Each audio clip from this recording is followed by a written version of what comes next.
Ever wondered how online ads magically appear to the right audience at the right time? Cracking the code Programmatic Advertising 101 is your go-to guide. Whether you're just starting your journey or looking to fine-tune your strategies, we got you covered. In this session, our expert Joydeep Ghosh, Director of Marketing Strategy and Growth in High Radius, will unravel the layers of programmatic advertising, providing you with actionable insights and real-world examples that bridge the gap between theory and practice. As we kick off this lesson, don't miss out on our exciting marketing course. Hit that subscribe button now to unlock exclusive content. This is what we're going to cover today. We will understand what is programmatic. We will understand how does it work. We will see the benefits of programmatic advertising against traditional advertising. We will understand how does programmatic advertising gather data of users, otherwise how it's going to target. We'll see the targeting options. We will also understand what are the primary and principal bidding options or RTB real-time bidding. We will look into the top ad formats. All right, so having said that, let's get started. So what you see here are examples of traditional advertisement. The ones that you see on newspaper, the ones that you see on billboard, on TV, on radio, posters, printer, all examples of traditional advertisement. And the act of purchasing space. For example, in this case, here this brand Ocean has purchased space in Times of India. Like this is the front page of Times of India, and this brand has purchased a space on Times of India. And Pepsi here has purchased the space on a particular billboard in a city. So this act of purchasing space or real estate on traditional media is called media buying. Media buying is nothing but when you go ahead and purchase media space or real estate where you want to put your ads. That is called media buying. Now, the problem with media buying is that media buying is not scalable, right? If you have to look at this, example, it is very difficult for someone to scale this up. Why is that so? So let's say today you're launching a product in a particular city. So you have maybe 4 or 5 magazines, a couple of newspapers to put your advertisement on. Now you want to expand it to the whole country, right? So you have like 20 magazines, 30 newspapers to advertise on. So the more the number of magazines, the more the number of newspapers, the complicated it gets, because for every advertisement, there is an RFP, there's a approval from the finance team, there's an approval from the creative team, there's an approval from the marketing team. So if that is for one newspaper insert, imagine doing it for 20 newspaper inserts. So it gets very cumbersome. It gets very complicated. It gets very difficult to manage, right? So in order to solve the problem of scalability with traditional advertisement or traditional media buying comes in programmatic media buying. What is programmatic media buying? Programmatic media buying helps you to create the same amount of visibility, but digitally, okay? But digitally. Here in programmatic media buying, we're not buying real estate. We're not buying space on traditional media. We are buying space on digital media, and we're doing it across millions of websites. Okay. And how is it possible? It is possible because this purchase and negotiation of media space, this whole act of media buying, is done through programs. It's done through algorithms. It's not done through any manual intervention. Let me give you an example. Let's see if I go to LinkedIn and I scroll down the feed, I see this ad from IBM. Okay. Now IBM is promoting their server on LinkedIn. That means IBM has purchased some space on LinkedIn, because this is my LinkedIn feed and IBM wants to put their ads on the LinkedIn feed. So they have purchased this specific real estate. Same happens from this company called Aramco. They wanted to put an ad on LinkedIn to attract talent. So that's why they have purchased this particular space in this on my LinkedIn feed. Now, obviously, IBM and Aramco have not done a one-to-one sales deal with LinkedIn. What they're doing is they are targeting professionals like me and you. And whenever you're going on LinkedIn, they are making sure the ad shows up. Similarly for Facebook. Yeah. So for Facebook, when I go and browse through my Facebook feed, I see an ad from IndusInd Bank. Now, IndusInd Bank is targeting people like me and you who can potentially purchase this credit card. Okay. They have not done any sort of tie-up. They have not done any sort of contract with Facebook. This is done through programmatic buying. Or if I go to, let's say, the Times of India website.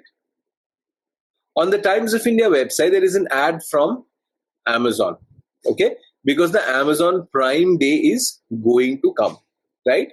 So different websites, wherever we go, and let's say if I scroll down further, I get to see this ad from the Indian government about Olympics 2023.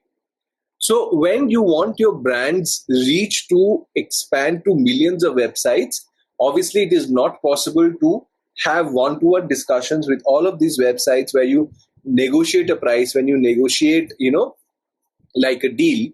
Of course, it's not possible at that point in time. All right.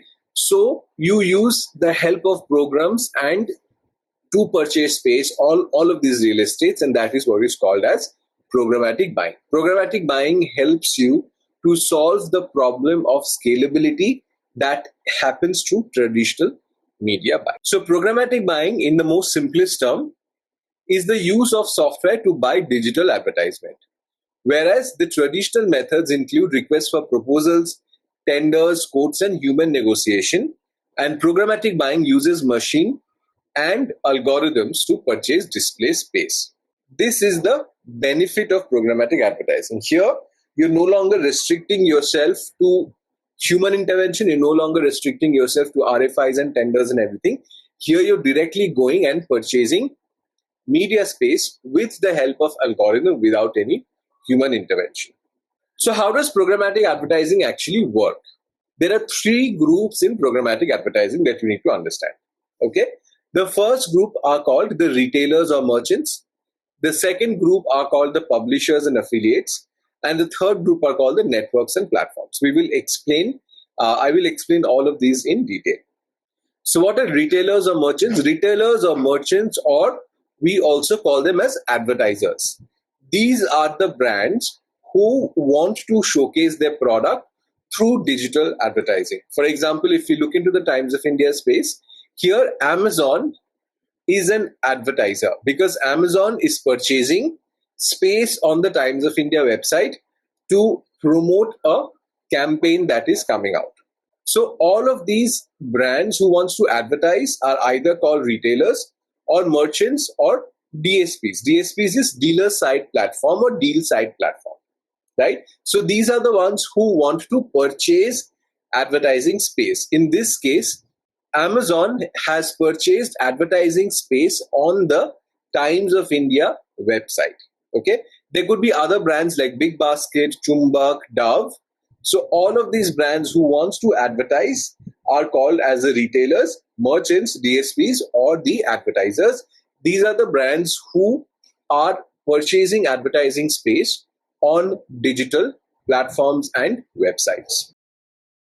The second player are called the publishers or affiliates, or SSP, which is sell side platform. Okay, SSP, sell side platform. Who are publishers or associates? Publishers or associates are the websites who are selling digital space. In this case, Times of India is the publisher or the associate or the SSP, and Amazon is the DSP. Times of India is selling this particular ad space to the government of India. So GOI becomes the advertiser and Times of India becomes the publisher. Publishers are the websites who are selling advertising space. Okay, let's go to another website. Yeah. So when we go to this website called delish.com, on this website, there is a brand which is selling something to us, cashew butter. So in this case, this particular brand is the advertiser and delish.com is the publisher because they are giving you the platform and selling you that advertising space. That's the difference between an advertiser and a publisher. And the third party is called as the ad exchange. What is an ad exchange? An ad exchange is the platform which helps in connecting the publishers and the advertisers. Okay, this is a third party platform that helps in connecting the publishers and the advertisers. If there has to be an exchange of information between the publisher and the advertiser, how does that happen? That happens through an ad exchange. Ad exchange is the party that helps in connecting both the advertisers and the publishers together.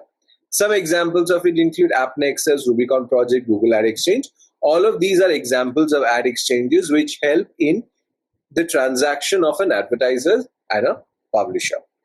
So if you want me to explain it in a layman's term, this is how the programmatic advertising landscape looks like. Okay, imagine a bazaar or a market. Ad exchange is the market. SSPs are the ones who are selling you real estate space. SSPs are the one who are selling you real estate or advertising space. DSPs are the brands like Dove, like Amazon, like GOI, who are buying advertising space.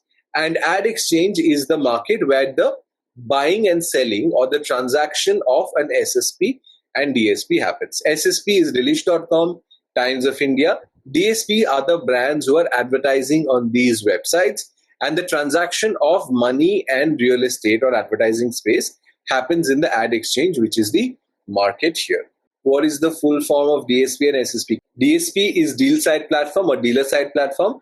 SSP is the sell side platform or supply side platform. So how does this whole process actually work, right? So you understand that we are able to purchase ad space across millions of websites now, which is amazing.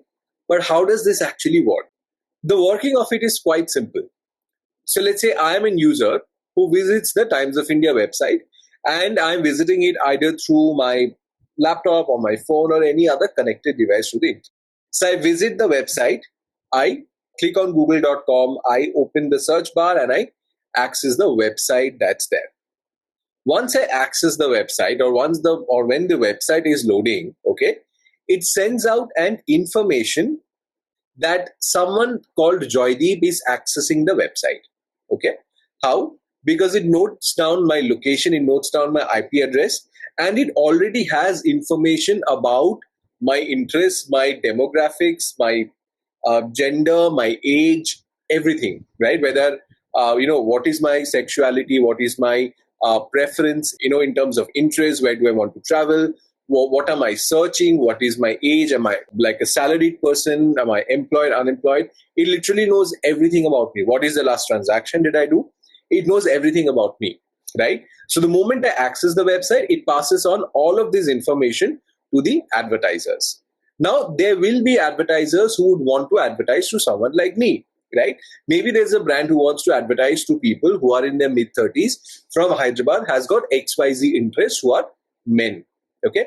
Now, all of these advertisers start bidding to purchase this real estate space, right? And whoever wins this bid, that person wins the auction and the ad is placed on the website after the website has loaded. This is as simple as that. So I access the website. I am identified by the website with the details that I have. My details is passed on to the advertisers who are there. Now the advertisers are bidding amongst each other to purchase the real estate space so that they're able to showcase their ad here on the website. Now, this happens on a real-time basis. Every time somebody accesses the website, based on the information, the auction happens. That's why it's called as a real-time auction or real-time bidding or RTB. Now, whoever is bidding the highest amount, in this case, they win the auction. Whoever is bidding the highest amount, they win the auction and their ads are placed on the website here. Whoever bids the highest wins the auction and the ads are placed here on the website. That's how this whole thing functions. This is in the most simplistic way. But if we have to know a little bit more about how it actually happens, this is another example. This is also the same. When I go to the Times of India website, which is an SSP, passes on my information to the ad exchange, saying, hey, Joydeep, age 36, Hyderabad XYZ interest, is accessing your website. This information is passed on to the ad exchange. From the ad exchange, the information gets passed on to the DSP. The DSP is the demand side platform or deal side platform. Here, all of these advertisers have listed to what they want to advertise to. And the information gets passed. All the advertisers are filtered who match the targeting criteria. Now, whichever advertiser has given a default bid which is higher than the rest, whichever advertisers has the highest bid wins the auction. In this case, out of advertiser 1, 2, and 3, it's advertiser number 2, which is $4.7. So this guy wins the auction and the ad gets placed onto the website. So this is how the whole programmatic advertising function happens, right? You access the website, the information gets passed from the ad exchange, from ad exchange to the DSP. DSP finds out who are the advertisers who are eligible to advertise. Now, out of the 3 advertisers in this case, whoever is bidding the highest wins the auction, and the ad gets published on the publisher website. So we'll do a quick recap of the jargons that we talk about. Sell side platform, or SSP. This is the software that allows publishers to sell display on the mobile and video ad impressions to potential buyers. These are all the publishers that we saw, like Times of India, like Delish.com. Then comes demand side platform. This is the software that enables agencies and advertisers to buy inventory across multiple platforms. And then comes ad exchange, right? Ad exchange is basically the one that helps in bringing the information from SSP to the DSP and vice versa, right? So these are the 3 things that we need to remember when we understand programmatic ads. Now, I know we talked about ad exchange, but there are 2 different divisions of ad exchange also, right, that we need to know. So one of them is called as an open ad exchange, and the other one is called as a private ad exchange. Open ad exchange allows publishers to put their inventory in open market, right, which essentially means most of the advertisers, 90% of the advertisers, can come and advertise here. Imagine a normal Sunday market where everybody is eligible to sell goods and services and everybody is eligible to go and buy them.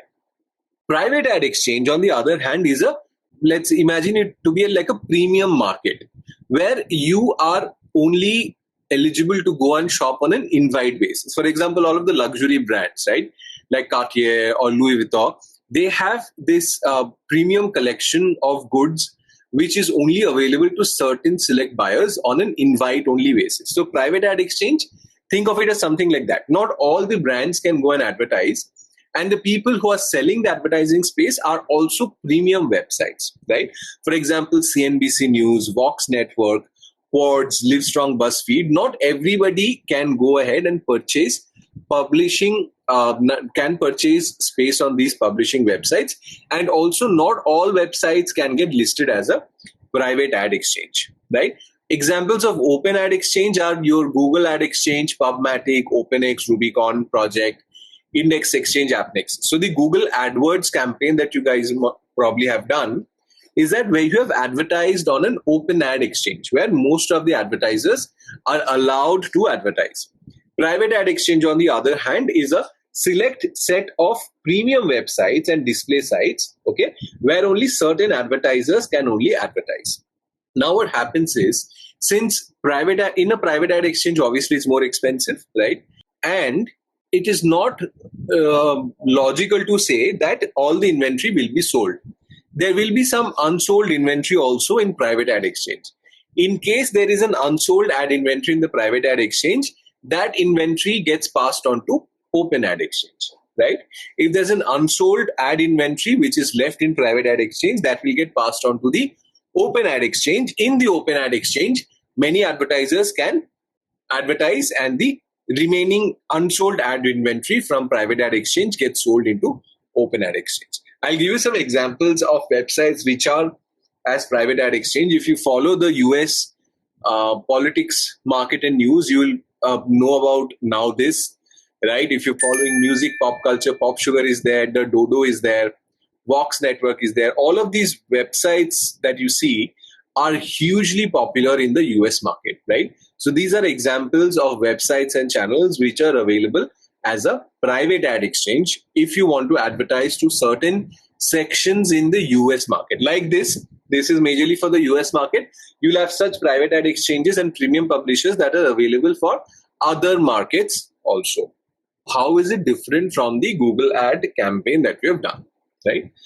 It is different from Google Ads campaign in multiple ways, and also it is also similar to the Google ad campaign that you have done.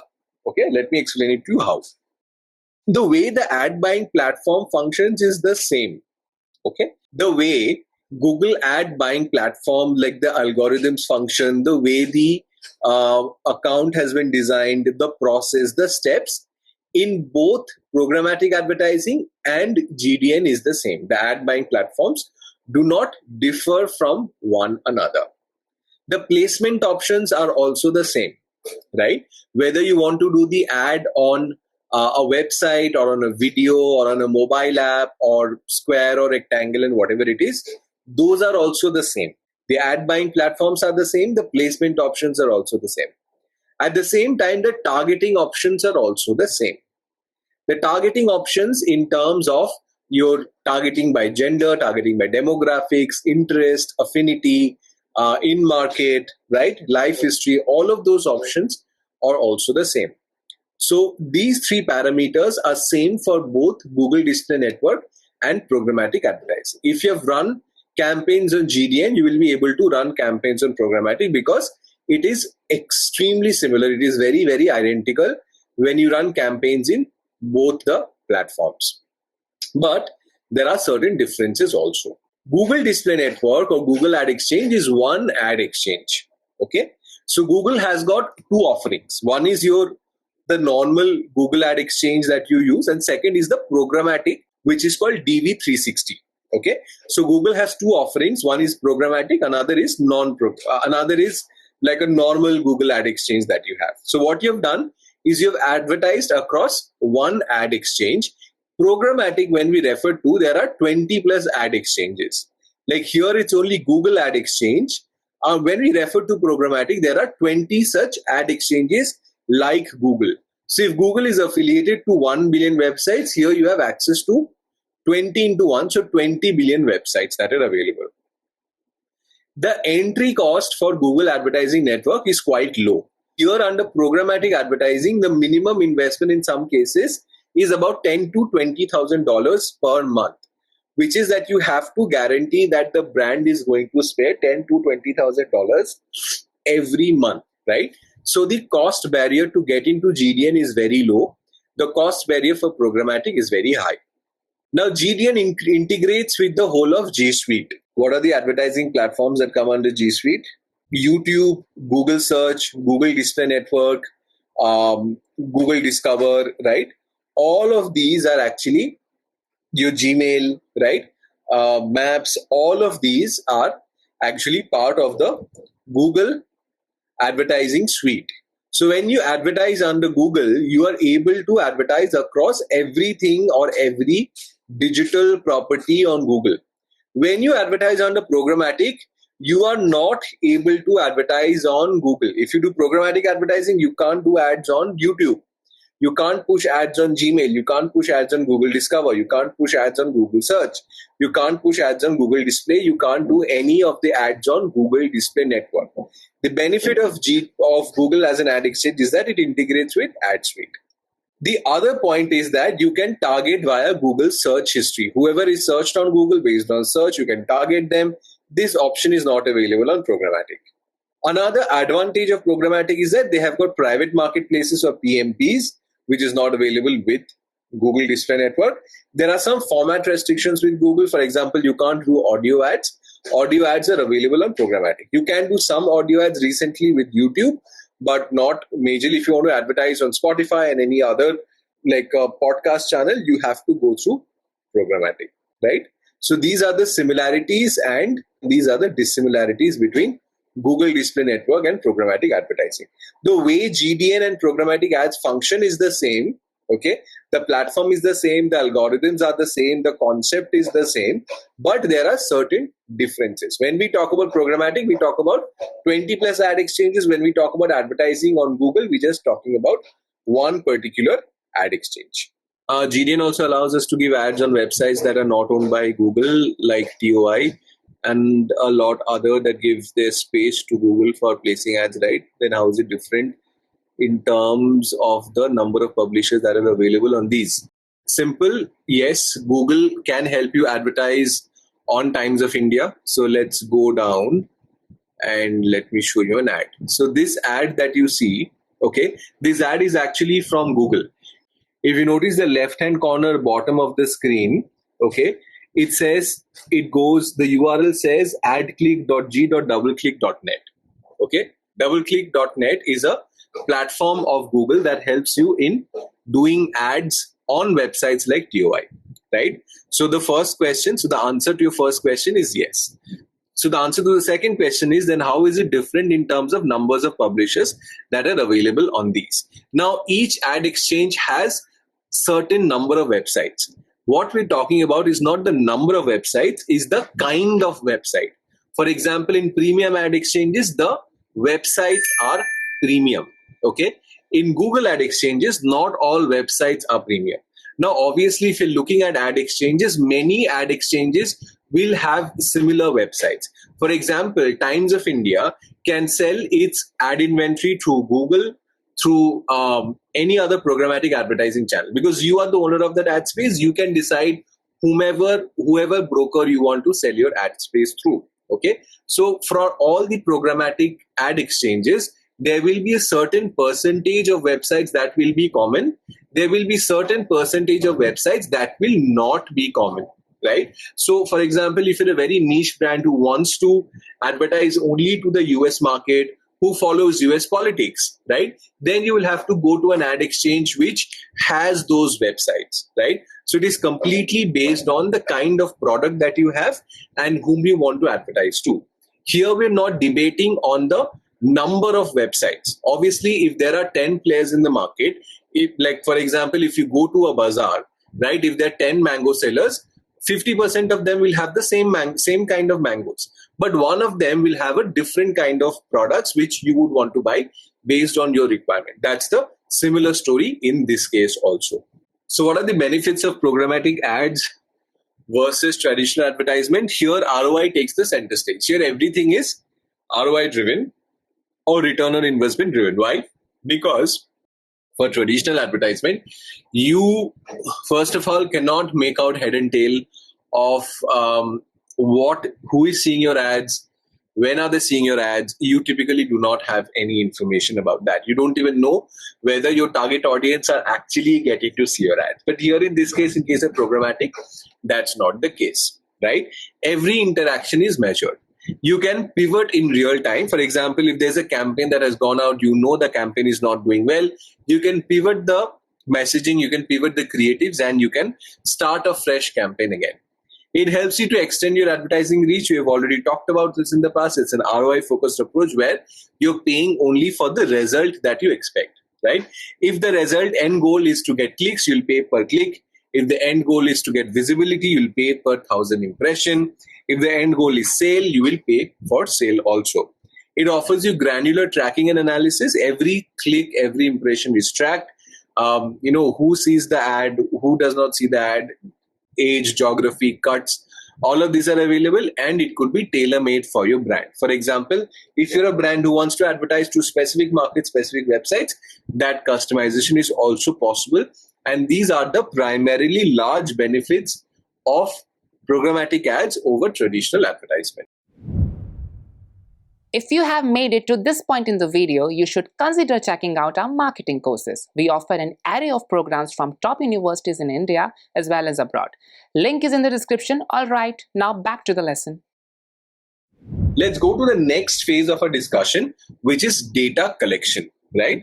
So data collection is important because if the programmatic tools are not able to collect data, how are they supposed to define or how are they supposed to create target segments as to whom to show the ads? For example, Make My Trip wants to advertise to newlywed couples. If the programmatic tools do not know who are the newlywed couples, how are they going to take Make My Trip and advertise to newlywed couples, right? To solve this problem, programmatic exchanges and platforms have to collect data. So let's understand how is data collection done. So the first thing we need to know is what is a DMP or a data management platform, right? DMP stands from data management platform, and this is a platform that collects first party, second party, and third party data, right? For our discussion today, first party and third party data is the most important. So we will focus on that, not on second party data. A DMP or data management platform is a platform that collects first party, second party, and third party data from multiple sources. Okay. Examples of DMPs include Permutive, Nielsen, and Oracle Blue Sky. So these are DMP platforms that collects data, okay, and they collect data and they create a consumer profile, right? So let's say, let's open an Excel. Now, I'll tell you how a DMP actually works, right? So the DMP, based on a couple of things, right? A DMP knows whichever website you go to, right? So the website tracks your IP address, right? So whenever you go to Amazon to buy something, you put in your PIN code. So whenever you go on Amazon to shop or whenever you go to a website to shop, there are multiple times when you say yes to the location, right? They say, do you want in this app to access the location? You say yes. In Android phones, it happens by default. In iPhones, they sort of ask you that when do you want the app to access your location? Is it all the time? Is it when you're using the app? All of that through all of those permissions that you give, the DMP knows that you're living in Calcutta, right? It probably knows that you're single because maybe you have a profile on Shadi.com, or you're just too young, or you're on dating apps and multiple apps. It sort of figures out that maybe this person is still single, right? So it's still a maybe, doesn't really know, right? Based on the social media profiles that you have, the kind of people that you follow, the kind of content that you keep interacting and keep sharing or keep liking, or the type of content that you spend most time viewing, right? So through that, it passes on some signals to the DMP and it figures out what are your interests generally, right? You've also Right. purchased a sneaker, right, from Amazon. While purchasing the sneaker, you must have done a little bit of research. You just did not go to Amazon. You might have gone to Amazon, might have gone to Nika, might have gone to a couple of other places through which you've done some research. And based on the research, while you're doing the research, you're visiting websites, and this whole act of you doing research sends out signals to DMP saying that this guy is looking for sneakers and his sneaker purchase range is probably around 1700, probably around that. I mean, a sneaker is not going to be like, you're not going to buy like a 30,000 sneaker from Amazon. And based on the videos that you follow, they also get a confirmation about what your interest could be, right? They sort of know based on your GPS location that you have spending, let's say, a couple of hours commuting. So they know for sure that you probably don't use a vehicle right now. So all of this information gets captured by the DMP, right? And there could be multiple other sources from there capturing it. Now, based on all of these signals that you give, right? So the signals are generated through Google search, is generated through Facebook, is generated through Instagram, is generated through what you search on Amazon, it is generated through what kind of videos you interact with, right? And obviously there is going to be a different sort of affinity towards what a man searches online to what a woman searches online, right? Men generally have a different sort of interest in looking at videos, engaging at videos as compared to women. So that sort of helps in defining what would I say is the gender of that person also, right? Now, all of these activities that we do, right, it sort of creates a profile. So right now we know that Shubhradeep is male, XYZ has got this interest. Now, what a DMP does, it sort of calculates and takes signals from all of these platforms, right? And it creates a profile, but it does not give it a name. It does not give its name called Subhradeep Sinha. It does not give the name of the person, but it anonymizes it, right? So it makes the profile anonymous, but it sort of sells off this data to the advertising platforms, right? So the job of a DMP is to collect data from multiple sources, right? There could be many more. The job of the DMP is to collect data from multiple sources, but sort of make the profile anonymous, not give the profile its name, make the profile anonymous and sell this data to advertisers and to agencies so that they are able to target people like him. So that's how a DMP actually functions. Now, how does DMP collect data? Now, the DMP collects data to something called as cookies. So how does the cookies actually work?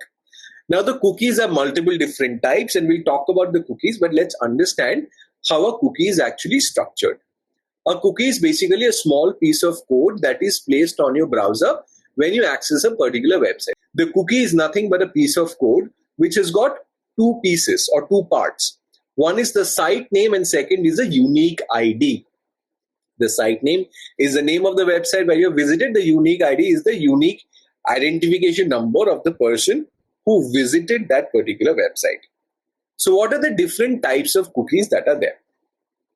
So first we will talk about first party cookies. Okay, what are first party cookies? First party cookies are the cookies that are very helpful. So let me ask you, whenever you log into Facebook, Instagram, Amazon from your phone or from your website, if you have not logged out, do you have to put in your password again and again? For websites like Facebook, Instagram, Amazon, if you have not logged out, whenever you open the app, right, you don't have to put in the login ID and password, correct? Does it also happen that if you have added products onto the cart, do the products remain in the cart even you have not purchased? If you have added products to the cart, does the product remain in the cart if you have not purchased? The answer is yes. This is because of the first party cookies. The first party cookies are designed to create a better user experience. So that's why whenever you log into Amazon, right, you don't have to remember your login ID and password, right? If the first party cookies were not there, then every time you log on to Amazon, you have to put in your login ID and password, because the first party cookie helps you to remember the login ID credentials. The other application, amongst other, the other main application of the first party cookie, that it remembers what you do in the app. So if you have added certain products onto the cart and you have not purchased, the products will be there in the cart.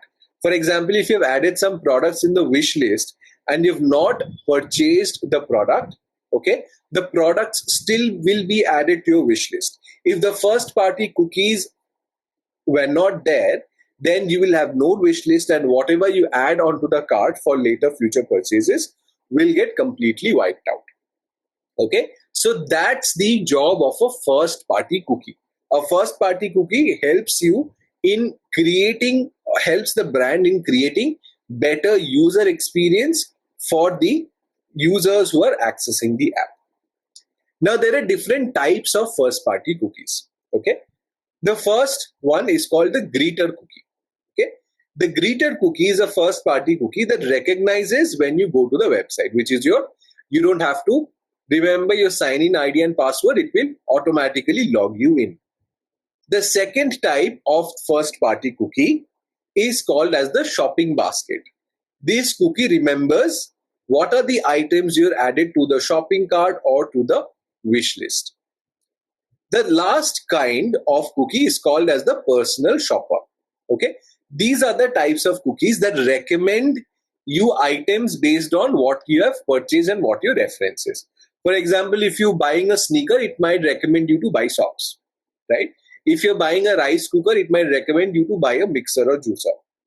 If you're buying a lipstick, it might ask you to buy a face powder or something of that sort, right? I am not really good with cosmetics, to be honest, right? So these are the different types of first party cookie. The greeter helps you in remembering the login ID and password. The shopping basket helps you in remembering the products that you've added to the shopping cart, and the personal shopper helps you in recommending, or helps you by recommending different types of products. Let's go to third party cookies. Now, third party cookies are created by domains that are not the website that you're visiting. For example, if you're visiting Amazon.com, the cookie that would be dropped from Amazon.com is a first party cookie.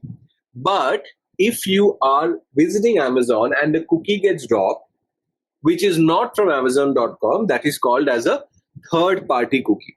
For example, like Shubhradeep said, when he went on to Amazon and he searched for sneakers, and when he went out of Amazon, he started seeing ads of other brands and sneakers.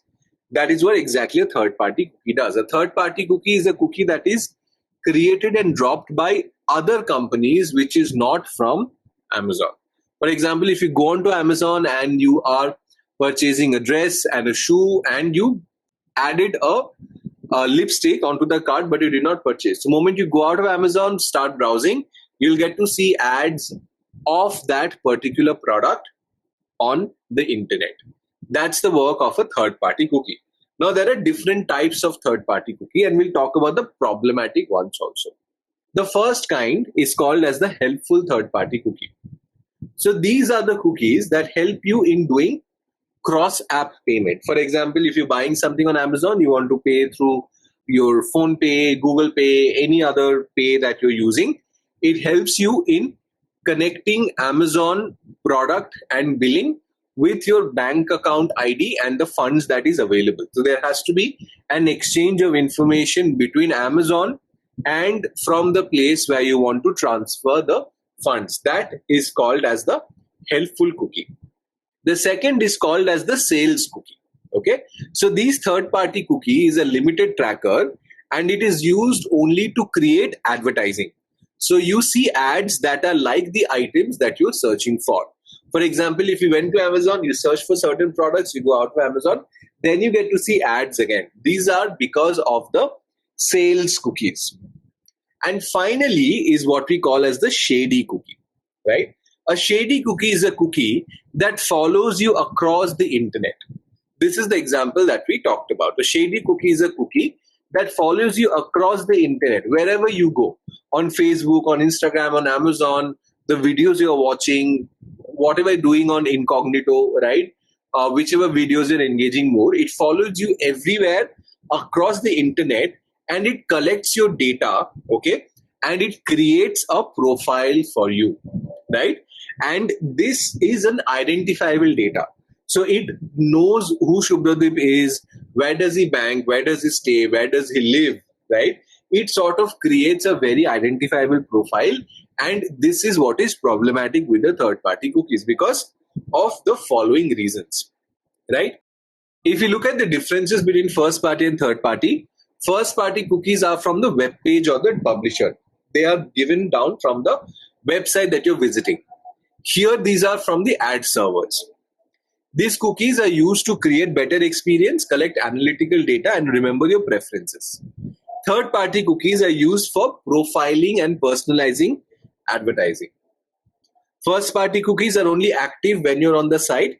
Third-party cookies are active all the time. Irrespective of whether you're visiting the primary website or not, third-party cookies are always active. So what are the pros and cons, right? Third-party cookies allow you hyper-targeted and personalized ads because they literally know everything about you, okay? They provide a more engaging, relevant experience across the internet. But the problem is that data privacy is an issue. Like the users whose data is getting collected, they have literally no visibility about which companies are processing the data, what is happening to the data, who has the data, and who is managing the data. There is literally no visibility about it. Okay, it can also lead to hyper targeted messaging and persistent messaging by unknown brands, which can be seen invasive. Now, data privacy is a huge challenge. If somebody is collecting your data, first of all, they shouldn't without your context. If somebody is collecting your data, you should very well know how is the data getting stored, where is it getting processed, who is it getting sold to, and what are they doing with that particular piece of data. So you don't know what is happening to your data, and it can result in hyper-targeted, consistent, persistent advertising from brands that you don't even relate to, right? So those are the pros and cons of third-party data. Now that we've talked about how data is getting captured, let's understand the different targeting options. And the targeting options are intuitive. The targeting options are very similar to what you've already done in Google Ads. Remember, we talked about the differences and the similarities. In the similarities, we had targeting and placement options and the ad buying platform to be similar, right? In both the cases, demography, interest, and intent are similar. Demographics is age, gender, sex, location, household income. All of those things. Interest is travel, general interests in life, affinity. Intent is very similar to the in-market targeting options that we have on both the platform. Then comes genre, which is the kind of content that you're viewing. Then comes network, which is what are the specific channels you're watching. Then comes mobile segment, which is what sort of mobile content you are browsing through. right? So it's very similar to the options that we have on Google Ads. Since you've already done Google Ads, since you've already done Facebook ads, we're not going to spend a lot of time here because you've already understood it there. And the targeting options happens to be the same. There might be minor differences, but it is mostly the same. Then we'll move on to RTB auction or real-time bidding. In this session, we have started off with understanding what is traditional advertising, what is traditional buy. We moved to programmatic. We understood the ad exchanges differences. We looked into data collection. We looked into cookies. We looked into the different types of cookies. We understood the targeting options. Now we're at the RTB or real-time bidding option. So there are two models to real-time bidding. This model is called as the first price auction. So let's understand this in detail. Imagine there are three advertisers, advertiser A, B, and C. Advertiser A is paying $2, B is paying $3, and C is paying $4. Now, based on the concept that we talked about, whichever advertiser is bidding the highest will win the auction. Out of advertiser A, B, and C, advertiser C is bidding the highest and should win the auction. In this case, that is what is happening, right? Advertiser A, B, and C, A is paying $2, B is paying $3, C is paying $4, and obviously, since C is bidding the highest amount, it wins the auction and its ad gets placed on the website. So the amount of money advertiser C pays is actually $4, right? So $4 is the amount of money C pays for putting its ads on a particular website. So advertiser C is paying $4. Now with this model in place, which is called as a first price auction, can you identify if there is any fundamental problem here? So here in this case, advertising 3 is actually paying a lot more than advertiser B, right? There's a difference of $1 between advertiser B and C. And since C is the advertiser, it is bidding highest, it is winning on the auction, but in reality, the brand is losing money. The brand can actually pay maybe $3.5 and say 50 cents and advertise here. So the clearing price it's paying is actually $4. So even though it's winning the auction, it is actually paying a higher price. Because of this problem with first price auction, the second option that came into play is called as the second price auction. In second price auction, the advertisers are still bidding the same amount. A is bidding 2, B is bidding 3, and C is bidding 4. But the final price that advertiser C is paying is only $0.01 more than the second closest bidder. Here the second closest bidder is advertiser number B. Advertiser number B is spending $3. Since advertiser C is bidding the highest, it wins the auction, but the final price that advertiser C is going to pay, okay, it's not $4, it is actually 3.01. So the clearing price for advertiser C in this case is 3 plus $0.01. So advertiser C will not pay $4, it will pay 3 plus $0.01. So the clearing price for advertiser C is $3.01 instead of $4. That's the difference the second price auction model plays. For a second price auction model, you are no longer paying the full amount that you're bidding, you're only paying $3.01 more than the second last bidder. Let's move on to the top ad formats, right? Let's understand what are the different ad formats that we have for programmatic advertising. The first kind of ad is called as the native advertising. Okay, why is it called native advertising? Because the ad does not look like an ad. For this, we'll go to the Times of India website. Can you all confirm that this ad actually looks like an ad? Or the Amazon ad that looks like an ad? It sort of stands out from the content of the website, right? They do not blend into the website. You know very clearly that this is an advertisement. Even from Delish.com, it is very clear that this is an advertisement. It is not something that is a part of the content of the website, right? Now, what native ads are, they look like as if it's a part of the website itself. For example, if I scroll further down, right, you will get to see this piece of content. Here, if you scroll up, there is something called as photo stories. This is a part of the website. Here it's a thumbnail image and it is some content. If you scroll down further, you'll get to see the same thing. Here there's a thumbnail and there is some content, but these are advertisements. Okay, so these are called native advertisements because they sort of blend into the website. It looks like as if it's a part of the website. It is different. It is difficult to differentiate these from a regular display advertisement because it takes the shape and form of the website as if it's the part of a website. These are examples of native advertisement, right? So native advertisements do not look like an ad. The format that is available is that it has got an image and a content, headline and description. There are a couple of tools that help you do native ads. There is Tabola, there is Outbrain, there's Triple Lip, there is Nativo. All of these are platforms that help you do native ads. Now, if you click on a native ad, it will take you to a different website. Okay, it will take you to a different website. Here, the website that it takes you to, it's called indiahealth.news. Here, the website that we have is timesofindia.com. Here, the website that it takes you is called indiahealth.news, and there is a ad that is available here. This is an example of native advertising. Or if I click on this ad, it takes me to a completely different domain. Here it goes to a website called multibaggershares.com.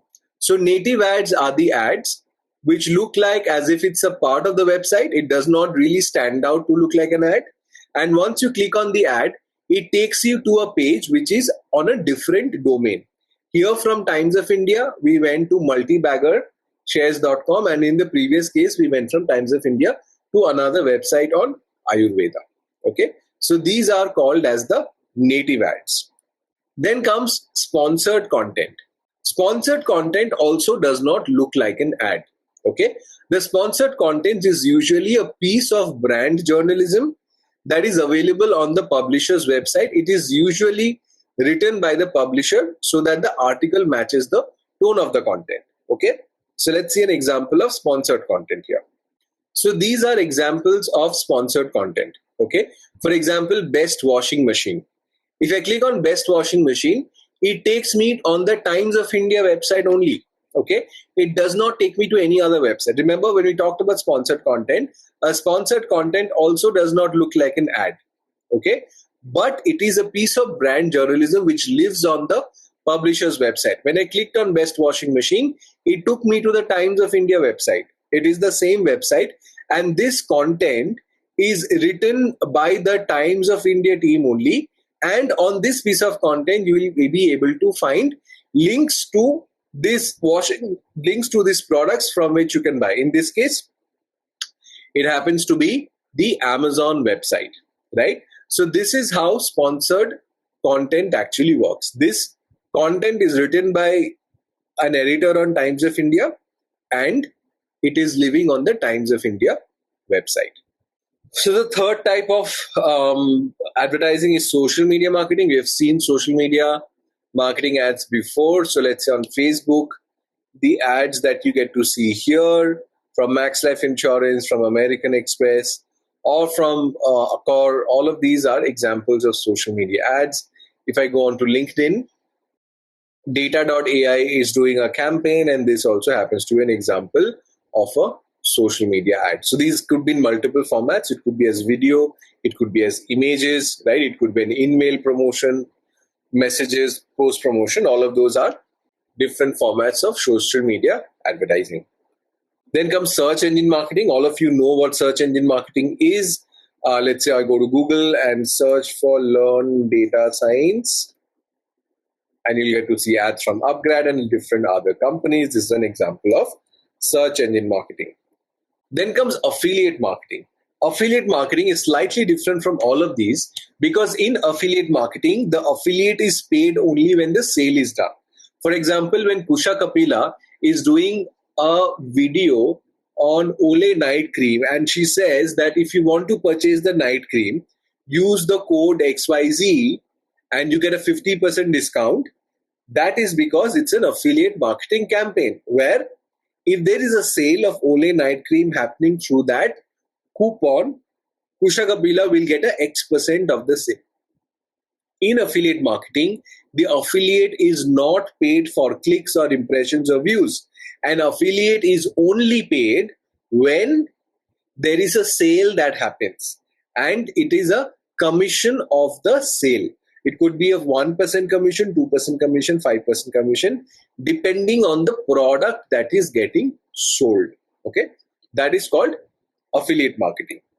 And finally comes DOH. DOH is a concept that is still getting refined. Okay, so DOH is direct out of home. So when you're out of home, for example, during the morning times, you might be able to see ads on billboards which are talking about breakfast. During dinner time, when you're coming back from office, you might be seeing ads from Swiggy asking you to order dinner, or maybe from Uber, which is giving you better rates on going back home. So DOH or direct OH is still in very nascent stages in India, right? For this, you need electronic billboards, and it has to be programmatically done based on the time of the day and based on the kind of people that are commuting on that particular stretch. That's called DOH. In programmatic advertising, quality score does not matter. No, in programmatic advertising, quality score does not matter. What matters is the bid amount that you have. So that brings us to the end of our session. Thanks all of you for being an active participant. Hopefully this was useful. If you found this lesson helpful, hit the like button and subscribe for more fascinating marketing courses and uncover additional insights by clicking the link in the description.